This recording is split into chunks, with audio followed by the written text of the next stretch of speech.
So it's going to be this one, the big one. So it's going to be this big one, OBC, S of OBC minus S of OAD. Now put it all together here. DWM is going to be SABCD minus SOBC minus SOA. Just put it this way.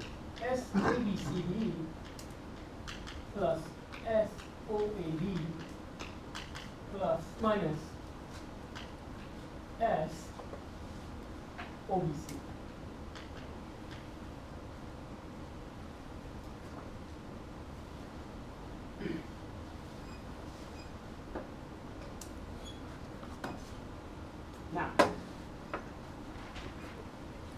Now look at this one.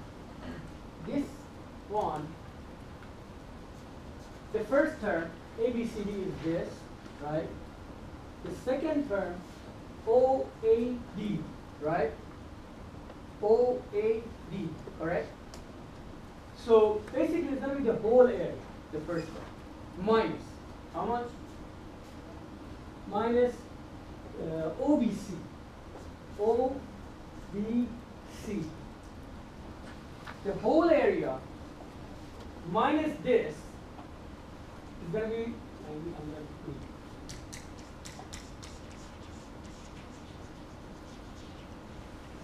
right? The whole area minus this part is going to be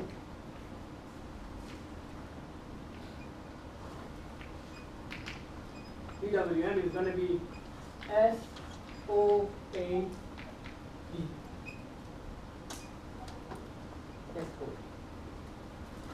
So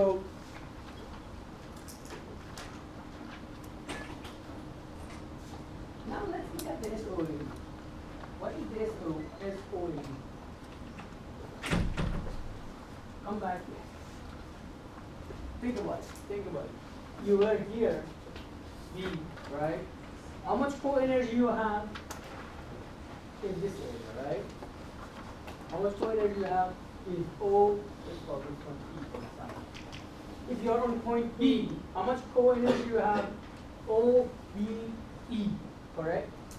OBE, right? When you come to point A, how much co-energy you have? OAE. How much is this? Is a change in the co-energy, right? We move from this point to this point. Is a dW prime F, right? This is the dW prime F. This is a dW prime F. Here we got to this equation because system was linear and WF and W prime F, they are equal. But this is the right equation I'm going to write here. So this one is the F dx. So F is going to be d W prime F over dx.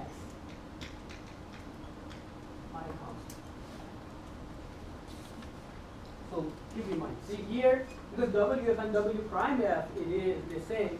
I put W, and let's change this one also to W prime F. Let's change everything here to W prime F to be consistent with that. Keep in mind, WF and W prime F, they are the same. Just change everything to W. So, W prime F, how much is it? This one, WF, will be defined this way. W prime F, why I'm putting them this way? Can you tell me why? Here I'm writing W prime F half of Li squared. But here I'm putting WF, this one we will see it later. But where I'm putting W prime F, one half of Li squared. Can somebody tell me why? Because I just constant. No, this one also is generated in it's going to be inductive. But why I'm using theta, the difference is the lambda and I. Because when I'm taking the derivation, I is a constant. This one is a constant number, take it out. But if you put the lambda, you don't know how much the lambda will change with the x, you know what I'm saying? But the current is constant, right? When you take a derivation with respect to x, di over dx is how much is? How much is it? Is 0, right? But from going from here to here, is lambda constant? I don't know. D lambda over dx is going to be something which I don't know. So that's the reason. If I'm going under constant current, I use a W prime F, which is expressed based on I, right? Now I'm going to go to this one. If I'm going constant lambda, see, think about it. If it's constant lambda, for example, this time, right? Is current fixed? No. I don't want in my equation to have I, right? If I'm going through this path, right, current is not constant. Di over dx, I don't know how much it is. There are some values, right? So if I'm going this way, I would rather have everything based on lambda, right? Because in this path, d lambda over dx is how much? Right? Now, that was the first pass to go how we can calculate the force based on co-energy, W prime. Now think about it. Now I'm going to leave this one with you guys to do it yourself. The second pass we have is the dA, right? And let's see, I'm going to leave this one with you guys. So the pass here we are going to go is going to be this, right? And going back, right?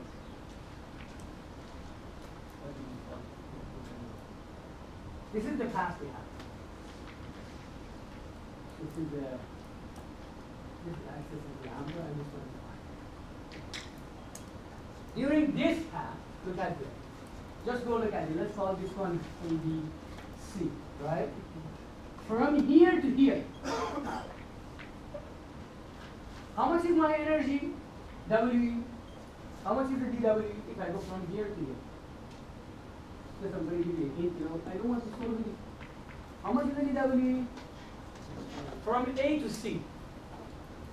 dW is 0. Why? Because lambda didn't change. The lambda is 0, right? And W is lambda times I, right? So I don't have any d lambda. I'm going from here to here. dW is 0, right?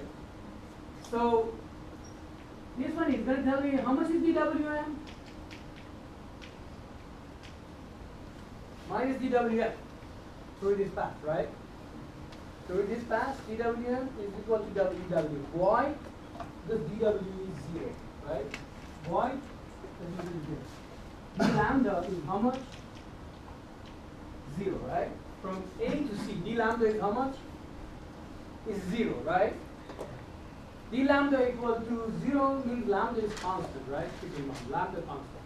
So dW is 0, so dWm is going to be minus dWf, right? How much is the dWf? I was here. This is the dWf, right? Let's call this one O and this one G. Right? This is the WF, right? OAD. I came to this point. How much is the WF? OCD, right? So basically, OAD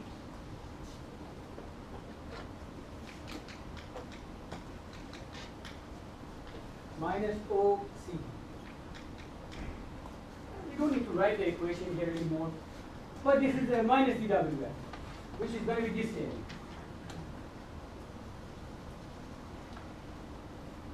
Right? Now, as I said, you don't need to write this one, but just you can use this one. You say dWm is f dx, right? So f is going to be dWf over dx lambda constant, and over the negative here. Right? So if the lambda is constant, use this equation. if the, or say put it this way, if I have an energy equation based on the lambda, if I have the energy equation based on the lambda, I'll use this equation, right? If I have the energy or co-energy equation based on the current, I'll use this equation. Let's go over a few examples. You know, let me finish the course and we'll go over the examples. You know, I'm going to go through several examples.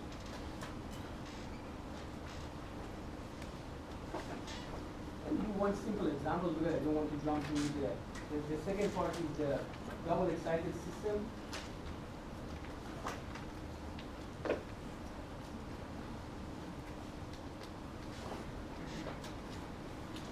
So this is an example. We have a system. We have a system. The relation between the current and the flux or flux turn, lambda is a flux turn, is given by this equation.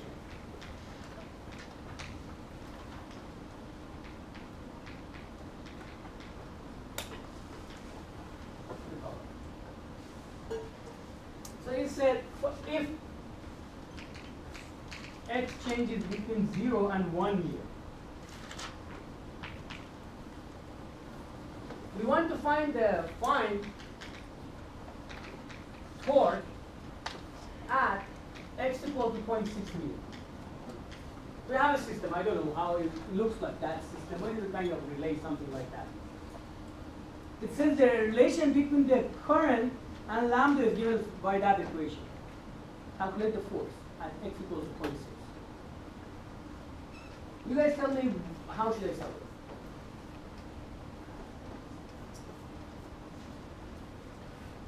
Should I use the energy or co-energy?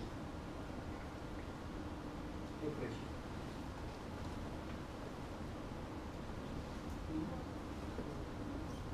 One point.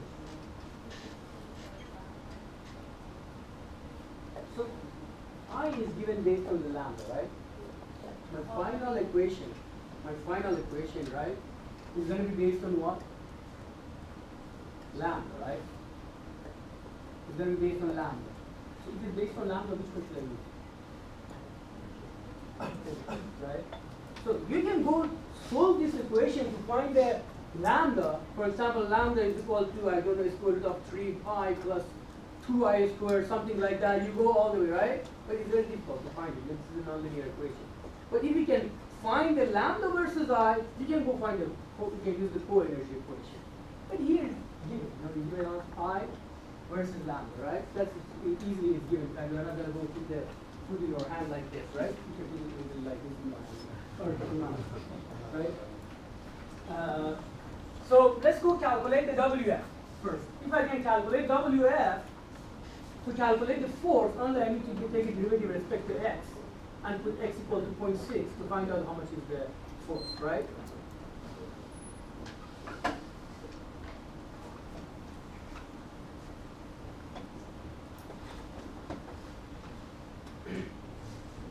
So, based on the things we have here, how much was the WF? What's the WF? I d lambda, right? I want to calculate this area, right? I d lambda.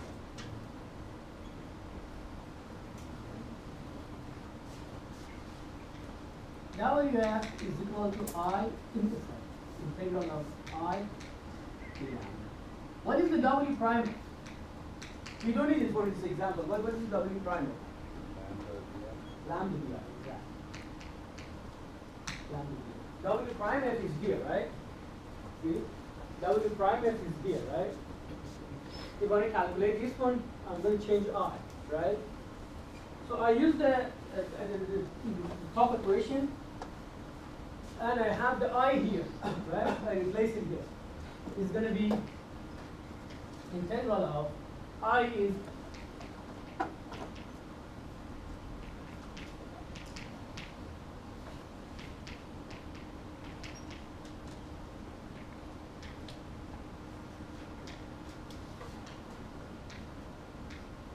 so WF is going to be Let's take it. Take a look.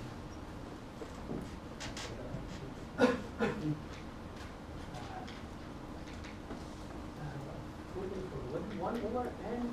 Let me see. We have the power of n plus 1 or n minus 1. Is it correct? I'm not sure what is n plus 1. Is it correct? I totally forgot it. Yes. Yeah. I don't know how many years I'm not taking here. So it's going to be lambda.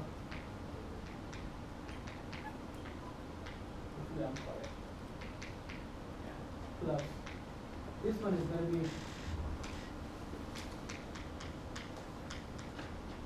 how about this part?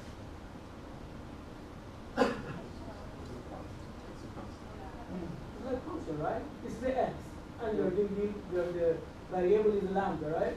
So just put the x minus 1 to the power of 2. So this one is 2.5. I have the simplified equation. So you go 2, 4, 5 lambda to the power of 2.5 plus 1.25 and plus a constant. Sorry. 1.25 lambda to x minus 1 to the power of 2 plus c. Right? This is WF. Now, how much is the force? F is minus dWF over dx. When what is constant? So when you are taking the derivation, you treat lambda as a constant number, right? So what is the derivation of the first term? Is 2 over 5 lambda to the power of 2.5. How much is the derivation? That's a constant number, right? 0. How about the third term? C is a constant term. Again, the derivation of that one, 0. So we'll go with the middle term, right? So this one again is a constant number. This part, forget it. So the derivation of this one is 2 times 1 times x to the x minus 1 to the power of 1, right? 2 times this one is then 2.5. Then we minus 2.5 lambda 2 x minus. Right. So how much is the force at x equal to 0.6? X equal to 0.6. Just replace it. F. Put it there. 6. Lambda. Here. It's going to be lambda squared.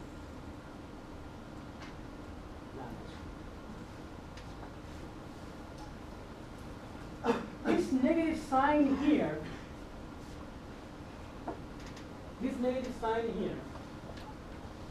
it represents, say,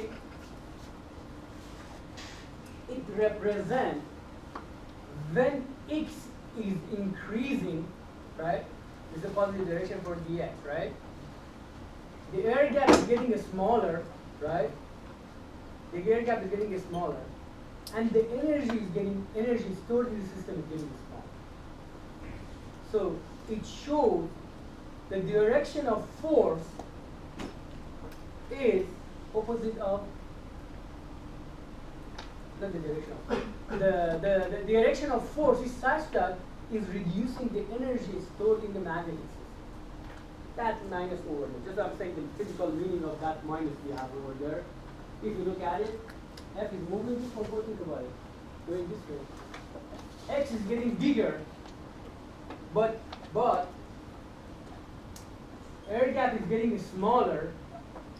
Air gap getting smaller, go look at the inductance, how much it's going to change, and go look at the WF, how much it's going to change. Look at those, you know. So this one relates the F to the energy stored in the system. You are in the opposite there. Now, we'll solve more examples, but let's go to the system with 2 windings. This is a 1 winding we went through. Let's say if you have a 2 winding.